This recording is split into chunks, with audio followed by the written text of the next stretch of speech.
Hello అండి, this is doctor Jyotsna, fertility specialist, Queen's and RI hospital, Visakhapatnam. So ఇప్పుడు మనం IVF treatment తీసుకుంటున్న wife and husband ఎలాంటి precautions తీసుకోవాలి అని తెలుసుకుందాం.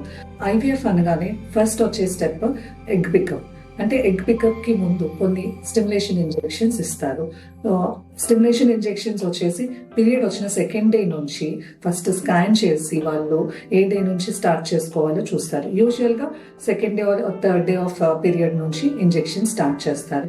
సో మీరు వైఫ్ అండ్ హస్బెండ్ తీసుకోవాల్సిన జాగ్రత్తలు ఏంటంటే, ఇంజెక్షన్ ఏ టైంకి డైలీ తీసుకుంటున్నారో ఆ టైమింగ్ మెయింటైన్ చేయాలి. ఆ టైంకి మీరు వెళ్ళి కరెక్ట్ గా ఇంజెక్షన్ తీసుకోగలగాలి. ఇంజెక్షన్స్ ఏవైతే ఒక 10 to 15 days తీసుకోవాల్సి రావచ్చు. ఇంకా తక్కువ డేస్ కూడా పట్టొచ్చు. కొంతమందికి 15 days, 1 or 2 days ఎక్స్ట్రా కూడా పట్టొచ్చు.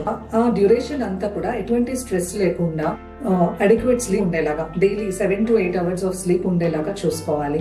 అండ్ ఫుడ్ కూడా మంచి antioxidant rich food like vitamin C, vitamin E rich food ఉండేలాగా తీసుకోవాలి. నాన్ వెజిటేరియన్ తీసుకునే వాళ్ళు ఎక్కువ ఫిష్ అండ్ ఎగ్ వైట్ ఇలాంటివి ఉండేలాగా చూసుకోవాలి. అది వెజిటేరియన్స్ అయితే సోయాబీన్స్, సోయా మిల్క్ లేదా green leafy vegetables, nuts, walnuts, berries ఇవన్నీ ఫుడ్స్ ఉండేలాగా చూసుకోవాలి.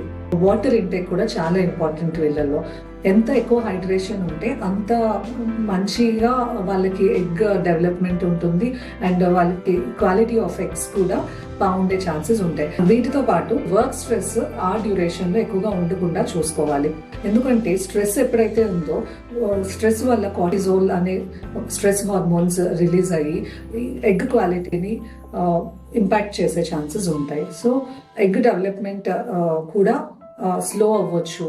వీళ్ళలో సరిగా ప్రాపర్ గా గ్రోత్ ఉండకపోవచ్చు. సో పీస్ఫుల్ గా ఉండేలాగా యోగా, మెడిటేషన్ లాంటివి కూడా చేసుకోవచ్చు.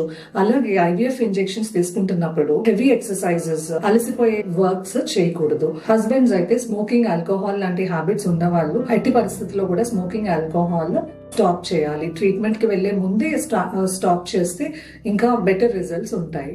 Through out treatment period dedicated గా ఈ ఐవీఎఫ్ ట్రీట్మెంట్ కి టైం పెట్టగలిగేలాగా చూసుకోవాలి. Thank you.